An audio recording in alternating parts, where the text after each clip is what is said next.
सवाल मेरा पिंटू आपसे है। आप बीजेपी को बहुत लंबे वक्त से देख रहे हैं। मैं जो इस पूरे सिनेरियो में अगर सोशल इंजीनियरिंग देखते हैं, जिसका कि आप बहुत डीपली मॉनिटर करते हैं, मुझे एक जाट चेहरा मिसिंग लग रहा है।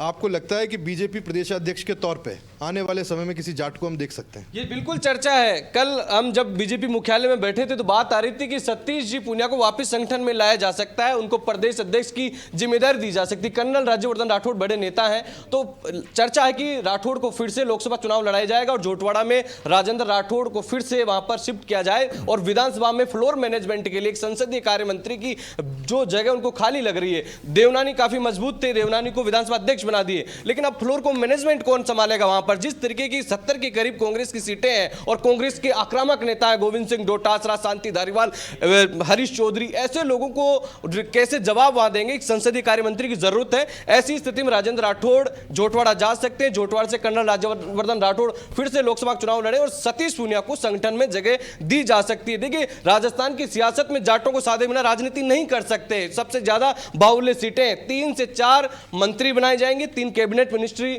उनको देनी होगी, क्योंकि 50 से ज्यादा सीटों पर उनका प्रभाव है। इसलिए जाटों को साधना पूरा जरूरी है। एससी, राजपूत और ब्राह्मण वर्ग को आपने साध लिया, लेकिन जाटों को साधे बिना राजस्थान की सियासत संभव नहीं है। एक और जो सब इस वक्त चर्चा बहुत ज्यादा है और मुझे लगता है आपसे अच्छा जवाब इसका कोई दे नहीं सकता। हनुमान बेनीवाल को क्या अब मैं क्यों बोल रहा हूं बार बार, अब आप बीजेपी में आते हुए देख रहे हैं? आ सकता है, कोई रास्ता बन सकता है?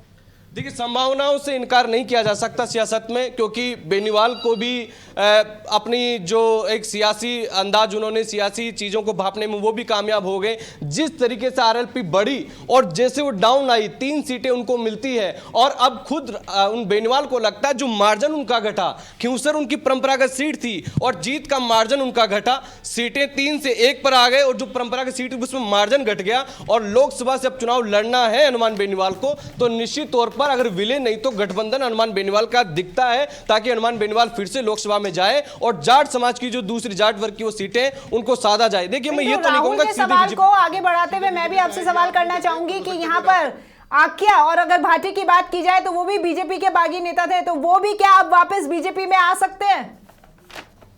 देखिए, जो विचार से जुड़े लोग हैं, चंद्रभान सिंह आख्या ने जिस दिन चुनाव जीता दूसरे दिन दिल्ली पहुंच जाते हैं, जेपी नड्डा से मुलाकात होती है, वो माथुर से मुलाकात होती है और संगठन में निर्दलियों की जरूरत है। विपक्ष बहुत ज्यादा मजबूत है। ऐसी स्थिति में बीजेपी विचार से जुड़े हुए तमाम वो निर्दलीय विधायक है वो सदन में नजर आएंगे पार्टी का पक्ष उठाते हुए। ये होता है, जीतने के बाद अपना, हार गया तो पराया है, यही राजनीति में होता है। सेम लोढ़ा जैसे लोग चुनाव हार गए, लेकिन फ्लोर में कांग्रेस के विधायकों से ज्यादा मजबूत पैरवी करते हुए नजर आए थे सेम लोढ़ा, बाबूलाल नागर, रामकेश मीणा। ऐसी स्थिति में आपको चंद्रभान सिंह आख्या, रविंद्र भाटी सहित तमाम लोग वहां पर सदन में नजर आएंगे। बात हनुमान बेनीवाल, फिर से हम आते हैं हनुमान बेनीवाल का, हम ये नहीं कह सकते कि वो मर्ज करेंगे, विलय करेंगे, लेकिन गठबंधन की संभावनाएं फिर से खुल रही है हनुमान बेनीवाल खुद के लिए, क्योंकि उनको भी चुनौती, जिस तरीके से आरएलपी का ग्राफ डाउन हुआ है, एक ही चुनाव में 18 में अच्छी परफॉर्मेंस, 3 सीटें जीते और अब सीटें 1 हो गई 3 से और मार्जिन घटकर खुद की परंपरागत सीट का कॉन्फिडेंस बहुत डाउन हुआ है। तो मुझे लगता है कि कहीं ना कहीं पिंटू, मैं आपको एक काउंटर करता हूं। देखिए, अभी तक हनुमान बेनीवाल सेंट्रल की राजनीति में ज्यादा बिजी थे और प्रदेश में उतना समय दे नहीं पाए, जबकि उनकी पार्टी में एकमात्र चेहरा वही हुआ करते थे। लेकिन विधायक रहते हुए वो पार्टी को दोबारा स्ट्रेंथन करने का ट्राई कर सकते हैं, प्रयास कर सकते हैं।